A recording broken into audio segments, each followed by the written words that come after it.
Imagine it's early morning in Kathmandu.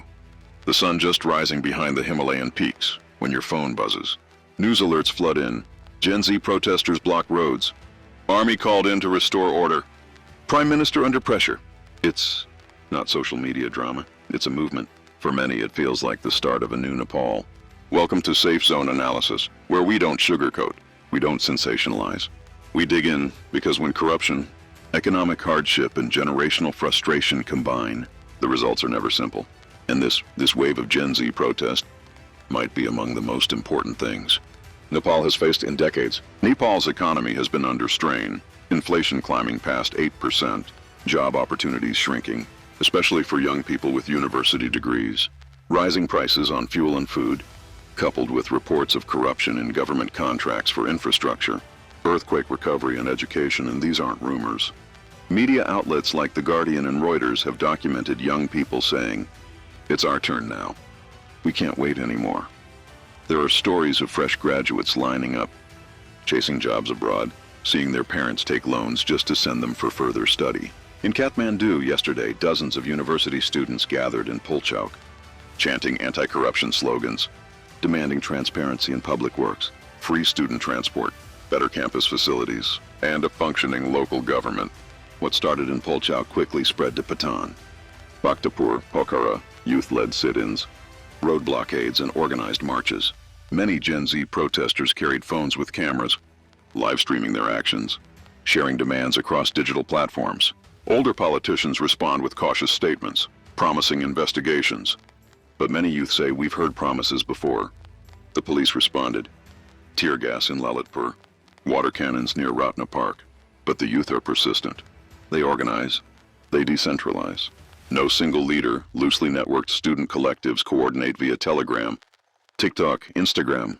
Messages go viral. Nepal for Nepalis. Corruption kills dreams. Some protesters forcibly detained. Some hospitals report injuries from rubber bullets. What does this mean for everyday Nepalis? For young people, there's fear and hope. Hope that their voices can break barriers. Fear of being caught in clashes with security forces, of missing school, losing a job, or seeing daily life disrupted. For parents, concern that this unrest could harm tourism, GDP, remittances, bread and butter for many households. For businesses, shops in protest zones close early. Roads blocked, supply chains delayed, fuel deliveries late. Internationally, the eyes are on Nepal. Neighboring India issues statements urging calm and dialogue. The UN Human Rights Commission expresses concern over excessive force. International media runs stories of Nepal's young generation rising. Asian youth unrest, Nepal's fight for a new social contract. Corruption confrontation, investors worry. Foreign-funded infrastructure contracts are under review. Some donors pause aid until corruption claims are resolved. Skills unemployed youth, tech grads, creatives, they watch this closely. Abroad, among Nepali diaspora in London, Sydney, Toronto, live streams and social media posts fuel solidarity. Funding, messages, sometimes legal fund help for detained youth. Because for many, this is more than protest. It's identity, democracy, accountability. What can ordinary people do if you're in Kathmandu or remote hill districts? First, know your rights. Peaceful assembly is protected under Nepal's constitution, but local laws can vary. Expect curfews, expect disruptions. Second, plan mobility, avoid protest routes. No alternative roads. Keep essential items ready and phone, power bank, ID, water. Third, digital safety. Many protests coordinated via apps. Ensure encrypted messaging. Back up your content. Fourth, stay connected with reliable information. Trusted local media, rights organizations, verified social media sources. Don't trust rumors.